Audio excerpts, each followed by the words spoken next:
Assalamu alaikum. I welcome you all in another lecture of fluid mechanics 1. In the previous class, we discussed about Reynolds transport theorem, and in this lecture, we will be discussing about the application of Reynolds transport theorem.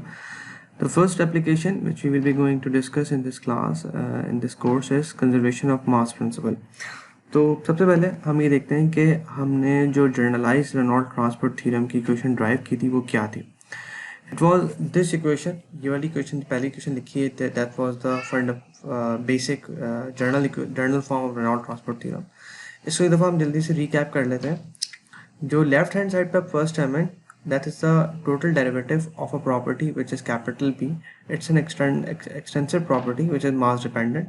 On the right hand side, this is equals to rate of change of a property, which is again rate of change of property within the control volume, and then the summation of all that property which is leaving the control volume through control surfaces. अब इसको ज़रा practically समझ लेते हैं मैं क्या बात कहना चाह रहा हूँ. कैपिटल बी जो है वो कोई भी प्रॉपर्टी हो सकती है. मिसाल के तौर पर it could be mass is a measurable property, physical property. It could be momentum, it could be angular momentum. तो we will be discussing three quantities. First mass. अगर ये कैपिटल बी रखता हूँ, कैपिटल बी की जगह पर मैं मास रखता हूँ, तो जो स्मॉल बी है which is actually capital B upon mass, या intensive version of that extensive property, तो स्मॉल बी क्या हो जाएगा, 1 हो जाएगा, राइट.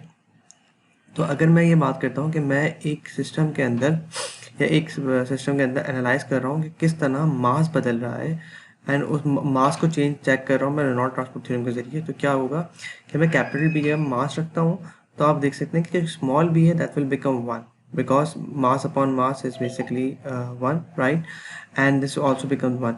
तो इक्वेशन जो है वो सिंप्लीफाई कैसे हो जाएगी, dm system upon dt equals to डावा upon डावा t integral of rho dv and integral of rho v n bar d है. अब हम इस इक्वेशन को समझ लेते हैं ये क्या चीज़ लिखी हुई है. सबसे पहले इसका मतलब ये है कि change of mass within the system with respect to time बराबर किसके है.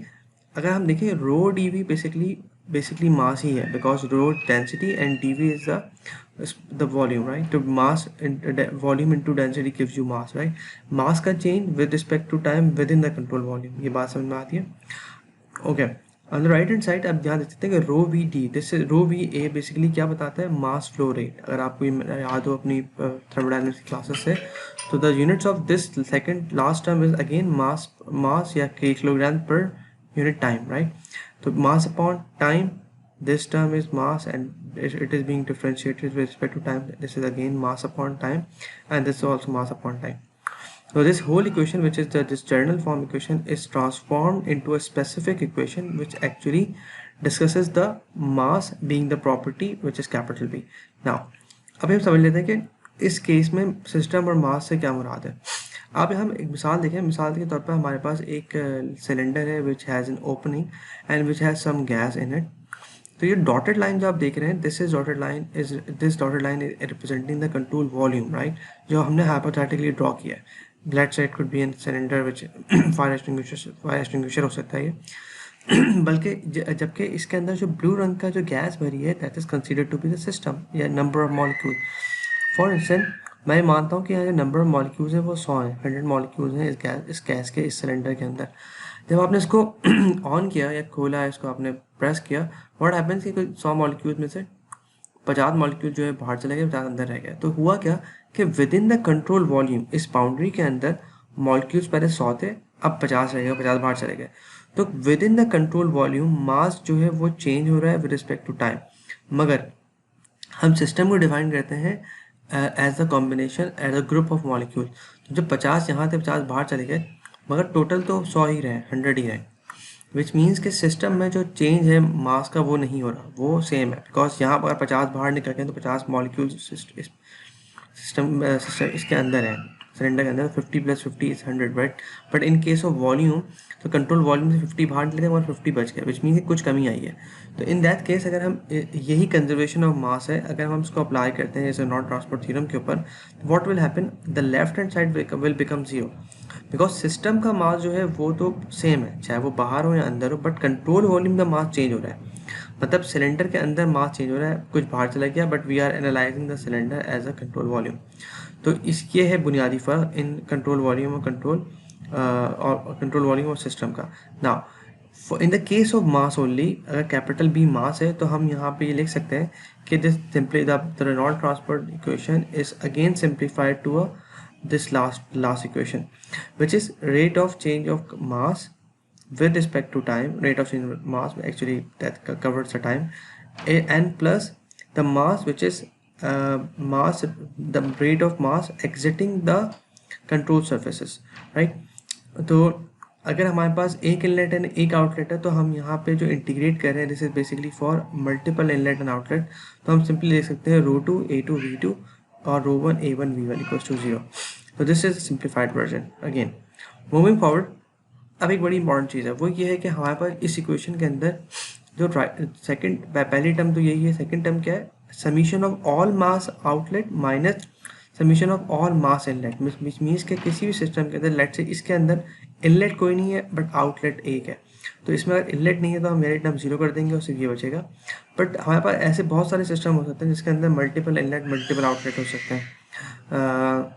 You can name a lot of, for example आपके पास एक स्प्रिंकलर है, स्प्रिंकलर का एक इनलेट होता है, स्प्रिंकलर मतलब it's kind of what device जिसमें से पानी इनलेट होता है और पानी बाहर निकलता है, आप पौधों को पानी देते हैं वगैरह। तो हमारे पास लेट से टर्बाइन है, कंप्रेसर है, हमारे पास इनलेट्स एंड आउटलेट्स मल्टीपल हो सकते हैं इसके अंदर। बट फॉर एग्जांपल यहाँ पे हम क्या कर रहे हैं, समीशन लगा दिया हमने, पता हम सबको सम करेंगे जो मास आउटलेट्स है और माइनस करेंगे तमाम समीशन का और मास इनलेट। अब इंपॉर्टेंट बात है कि मास आउट पॉजिटिव क्यों है, मास इनलेट नेगेटिव क्यों है, ये समझ लेते हैं।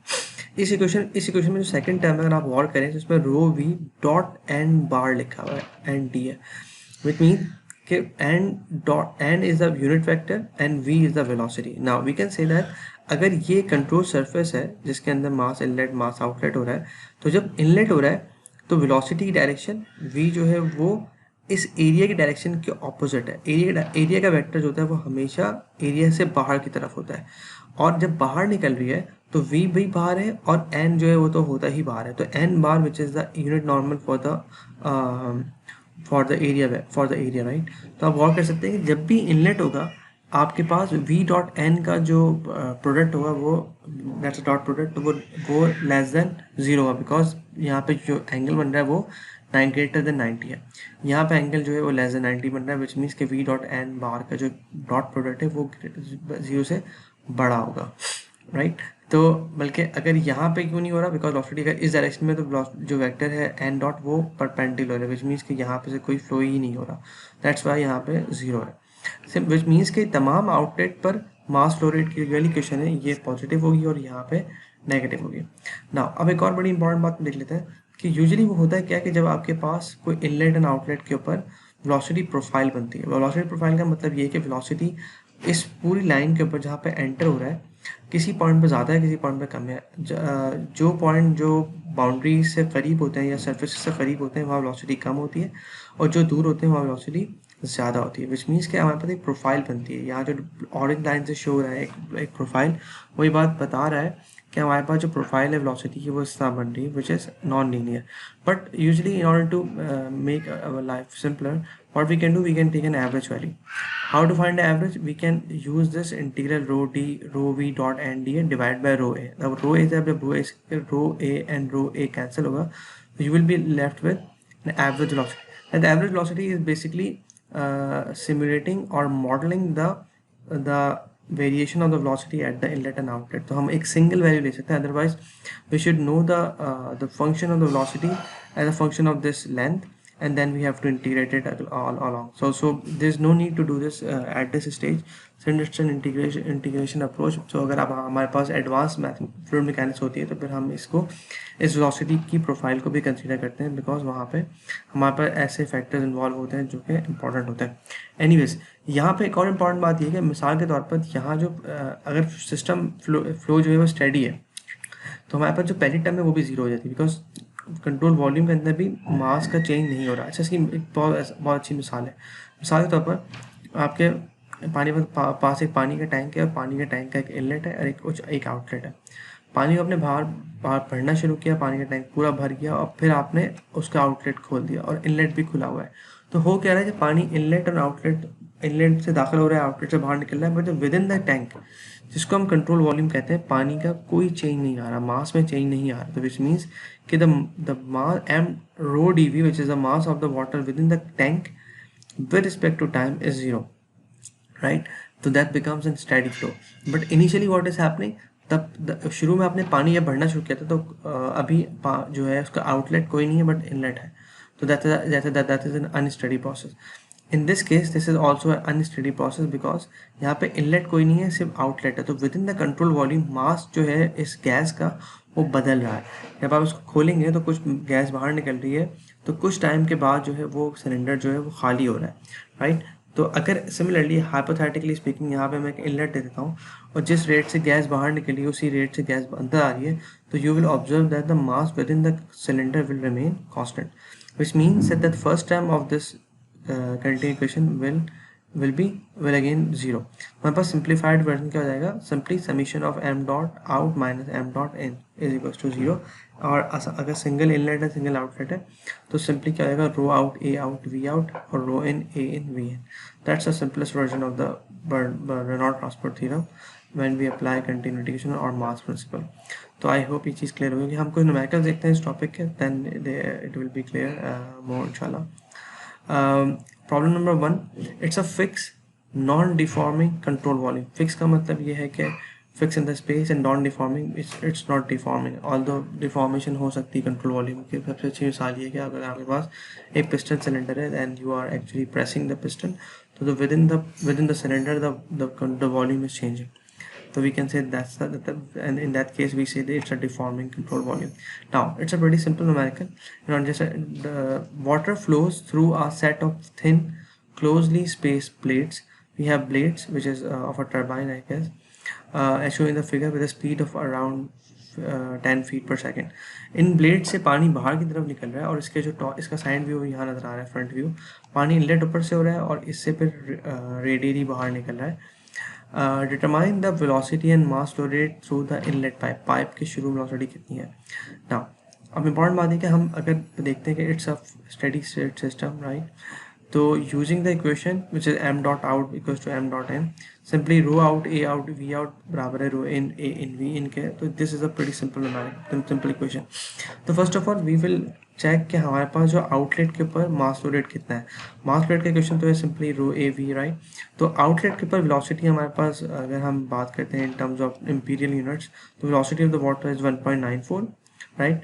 अच्छा, अब इसका जो वॉल्यूम एरिया है जिससे वो बाहर निकल रहा है वो कैसे कैलकुलेट होगा वो देख लेते हैं. इसका सर्कमफेरेंस 2 पाई आर है. 2 pi r is the circumference and into the and depth and the height of these blades are 0.1. इसको मिसाल में समझ लेंगे. अगर आपके पास एक सिलेंडर है, सिलेंडर का जो सर्कमफेरेंस जो सरफेस एरिया है वो क्या होगा, 2 pi r into the height, right. तो बिल्कुल ऐसे ही हुआ है क्योंकि पानी जो है वो इस साइड से बाहर निकल रहा है, इस साइड से, राइट. तो in that case the area which is used in the calculation is 2 pi r h. 2 pi is the circumference and h is the height of the blade. Now similarly the velocity is leaving, the water is leaving the blades at an angle which is 60 degree. तो जैसी बात है, हम इस surface का हमेशा parallel लेते हैं. हम हमेशा cos थीटा क्यों लगाया, बिकॉज हम ही चाह रहे हैं कि हम अगर डॉट प्रोडक्ट लेते हैं तो हम कॉस्ट product dot product if you remember, तो इसका जो सर्फ वो हम डॉट प्रोडक्ट, तो वी डॉट एन बार, तो एन जो है वो actually perpendicular to the surface होता है, तो वी जो है is making an angle 60. That's why we actually took the component of the velocity which is less than the which is equal to V cos theta. Now तो यहाँ पे हमारे पास v जो है वो 10 है, cos थीटा आपके पास गिवन है, and you have everything. So you can simply calculate the mass flow rate at the outlet. But since it's a steady system, जिस रेट से मास बाहर निकल रहा है उसी रेट से मास इनलेट हुआ ऊपर से, तो we can equate these two things. Now we were supposed to find the velocity. We calculate the mass flow rate at the inlet, and the velocity can be calculated pretty easily by the relation by the same relation. Now we have Vn. We solve for Vn. We have m dot from the previous step, and we have rho and a. Now in this case, the inlet is now this pipe, right? Pipe diameter. That will be pi r square or pi upon 4 d square. This is the area of the cross sectional area of the pipe. The diameter is given here as 0.0 feet per 0.0 feet, simply we can calculate the velocity, which is 93.7 feet per second. So this is said that the velocity dropped significantly from 93 to 110 feet per second, and velocity जो है उसने अपने आप को काफ़ी ज़्यादा loose किया है, उसकी वैल्यू काफ़ी ज़्यादा जो है वो डिक्रीज़ हुई है. आगे चलते हैं. Question number 2, this says it's a moving non-deforming control volume. Okay, this numerical gives you an idea about the motion of a control volume, which actually incorporates the concept of relative velocity.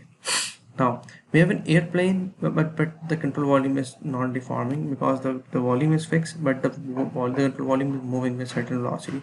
Now we will see an airplane moves forward at a speed of 971 kilometers per hour. जहाज जो है वो 971 kilometre से उड़ रहा है. The frontal intake area of a jet engine, we have a jet engine over here, you can see it's magnified in this figure.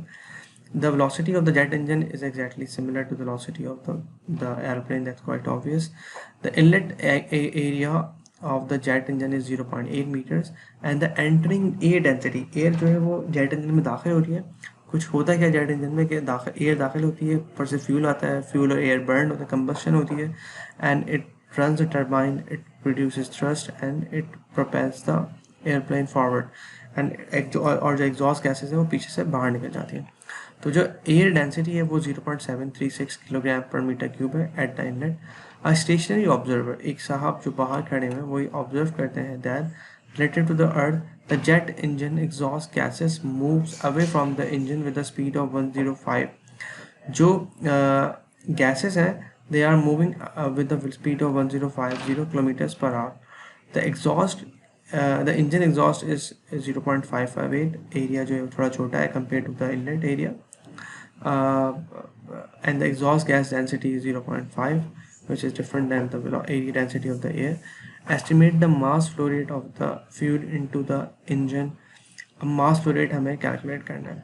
सो यूँ समझ सकते हैं आसान अल्फाज में we have two inlets, fuel inlet and air inlet, and we have one outlet which is the exhaust outlet.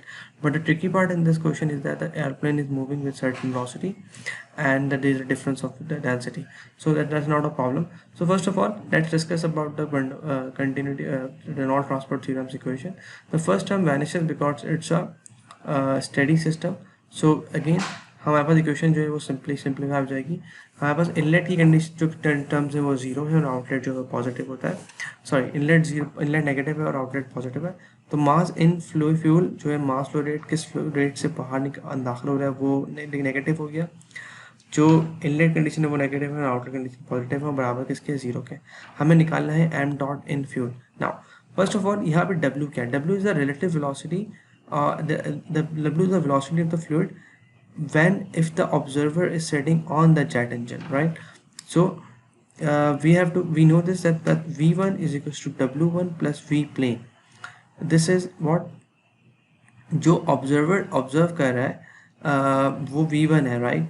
वो w1 जो कि एयर की वेलोसिटी है माइनस v प्लेन के बराबर, राइट? अब हम यहाँ देख सकते हैं कि यहाँ पे जो v प्लेन है, right, that is moving with certain velocity which is 971 kilometres per hour and w1 coming out to be 971 kilometres per hour. यहाँ पे जो एयर वेलोसिटी जो इनलेट है वो हमने जीरो इसलिए ले ली क्योंकि एयर जो है वो स्टैटिक कंसीडर की जाएगी. तो जिस स्पीड से जहाज मूव कर रहा है उसी स्पीड से एयर में दाखिल हो रही है, राइट? तो ये एक अजम्पशन है, राइट, कि एयर की जो वेलोसिटी है वो जीरो है, विच मीन्स कि जिस स्पीड से जहाज मूव कर रहा है उसी स्पीड से एयर जो है वो उसमें दाखिल हो रही है. तो that's why w1 is the velocity, relative velocity of air which is used at the inlet. Now comes to w2. w2 पे क्या हो रहा है? w2 में एयर जो है वो बाहर निकल रही है with certain velocity which is 10, the exhaust gases are exiting which is 1050 kilometers per hour, but the engine is moving in the opposite direction which is 971 kilometers per hour because engine जो है वो जहाज की speed से move कर रहा है और गैसेस जो है वो पीछे की तरफ निकल रही हैं. तो जो रिलेटिव वेलोसिटी है वो कितनी जाएगी? वो जाएगी 2021 बिकॉज हम इन दोनों को ऐड कर लेंगे. ऐसा क्यों कर रहे हैं? अगर आपको कभी गौर करें आप, if you are moving in a car with 100 kilometres per hour and if a car is approaching you, तो द डायरेक्शन इज ऑपोजिट. आपकी डायरेक्शन उसकी तरफ पॉजिटिव में, उसकी डायरेक्शन नेगेटिव में. बट जब आप उसके पास से गुजरेंगे तो यू फील दैट कि उसकी वेलोसिटी और आपको लगेगा कि उसकी वेलोसिटी बहुत ज़्यादा है. वो कैसे होता है कि आपकी वेलोसिटी अगर 100 है, उसकी 100 वेलोसिटी में 100 है, तो होता ये है कि वो 100 प्लस 100 200 हो जाता है, या यूँ कह लें कि 100 minus 100 is equal to 200। Exactly यहाँ पर भी यही हो रहा है कि एग्जॉस्ट गैसेज राइट की तरफ जा रही हैं और प्लेन जो है लेफ्ट की तरफ जा रहा है। एग्जॉस्ट की जो अपनी वेलोसिटी थी वो 1050 थी, जो कि एक ऑब्जर्वर देख रहा है from a static, but what is happening, the relative velocity becomes 1050 plus 971, which is the velocity of the jet engine. तो यहाँ पे W2 की वैल्यू जो है वो ज़्यादा आ रही है, right? Now by simply putting the values here, we calculate the mass flow rate of the fuel, which is 9100 kilograms per hour. This is a huge value. It is 9.1 tons per hour fuel burn कर रहा है जहाज हमारा। So this is, I guess, you आपको ये चीज़ clear हो गई होगी। अगर नहीं हो तो you can ask me in the live session. Moving forward, we have another numerical in which we have a non-moving but deforming control volume. In this case we have a moving but not deforming control volume. यहाँ पे देखें control volume जो हमने बनाया था वो along the turbine या along the jet engine बनाया था, but the volume is not moving but it is the volume is not deforming but it is moving. पहले वाले के सवाल में ना वो फिक्स था और नॉन डिफॉर्मिंग था। Now the third one is we have a deforming control volume and a non-moving control volume. ये देख लेते हैं। A Hoover Dam backs up the Colorado River. We have a river जिसके बाहर हमने एक डैम बनाया है, that creates Lake Mead. जब आप डैम बनाते हैं तो वो रिवर जो है वहाँ पानी जमा कर लेता है और एक लेक बन जाती है, which is approximately 115 miles long. इतनी लंबी लेक है आपकी, and the surface area is approximately 22 to 25 square miles. जो surface area है लेक का वो जो है वो 225 square miles है। If the during flood condition the Colorado River flows into the tank at a rate of 4500 CFS मतलब cubic feet per second. जब फ्लड आ रहा है तो आपके पास जो कोलोराडो रिवर है वो 45,000 क्यूबिक फीट पर सेकंड से फ्लो कर रहा है, और जो आउटफ्लो है जब आपने डैम को थोड़ा सा खोल दिया वो है 8,000 क्यूबिक फीट पर सेकंड। मतलब आपका जो आउटफ्लो है वो कम है और आपका इनफ्लो बहुत ज़्यादा है। तो होगा क्या कि लेक जो है उसका लेवल राइज होना शुरू हो जाएगा। ये बहुत बेसिक सी बात है। अगर आपके पास एक आपने डैम बनाया है और ऊपर पीछे से पानी का रफ्तार बहुत ज़्यादा है तो लेक का लेवल राइज होगा, तो आप उसको क्या करेंगे, थोड़ा सा डैम खोल देंगे, but still the inflow is quite large compare to the outflow. तो क्या होगा कि आपके पास लेक का लेवल जो है वो राइज होगा। अब सवाल ये क्या हमारे पास ये निकालने के 24 आवर्स में per day 24 our per day में कितना लेवल राइज होता है। Now again we will go back to our fundamental equation of the Reynolds transport theorem having the property mass as the extensive property. तो यहाँ पे जो है वो change of that property with respect to control volume and inlet and outlet की बात कर ली जाती है। Now सिंस इट्स वाटर तो हम डेंसिटी को कैंसिल कर सकते हैं तीनों इक्वेशन में से। यहाँ से रो 1 रो 2 और रो कैंसिल हो गया, तो we are left with d over for d over t integral of t v plus A2V2 minus A1V1। तो A2V2 जो है वो Q आउट और Q इन है। एंड यहाँ पे हम ये देख सकते हैं कि आप गौर करें कि ये जो इक्वेशन है दिस इज इम्पॉर्टेंट। अगर change of volume with respect to time, ये एग्जैक्टली वही है। तो वॉल्यूम का चेंज बेसिकली लेक में हो रहा है। लेक का जो सरफेस एरिया है वो तो फिक्स है, राइट, सरफेस एरिया फिक्स है। तो चेंज क्या हो रहा है, वॉल्यूम चेंज क्यों किसकी वजह से हो रहा है, वॉल्यूम चेंज हो रहा है सिर्फ हाइट की वजह से, कि हाइट बदल रही है। कि हाइट अगर आप A इंटू एच करेंगे तो आपको वॉल्यूम मिलेगा, मगर आपको सिर्फ हाइट का चेंज निकालना है। And this whole term basically equals to metre cube per seconds और metre cube per time, right, तो वॉल्यूम पर टाइम। तो अगर मैं वॉल्यूम का चेंज निकाल रहा हूँ विद रिस्पेक्ट टू टाइम, तो only factor which is affecting the volume change is the height of the lake, because the area of the lake is fix which is 20 to 25 square miles. So that's pretty simple. Now we need to find dH upon dt. Q in आपको पता है 45,000 square cubic feet per second. Q out पता है आपको, we have the area like a lake area which is 225 into this is the area but we are converting into feet. या feet conversion है 1 mile equals to 5,280 feet.